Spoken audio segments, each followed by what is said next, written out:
چرا میخندی؟ خوشحالم دیگه. آدم ها وقتی خوشحالن چی کار میکنه؟ جای خوبیه. صاحب چند قیمت گذاشت اینجا رو؟ اینجاست با یه گل خونه هم کنارش، دوتاش با هم 45 تومن بدون هیچ اجاره. 45 تومن. وقت شما خودت چقدر پول داری؟ من که همین ماشینمو دارم و 2-3 تا سکه و یه وام. شما چقدر دارید؟ خوبه، منم یه سیتایی میتونم بذارم. حالا درس دارم بعدا مشخص میکنم. فقط کشتمون چی باشه؟ ها؟ شما بگین. من میگم گل. گل؟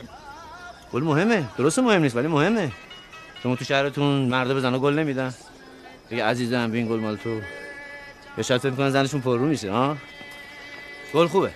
من حوصله کاشت سیب زمینی پیاز و نمیدونم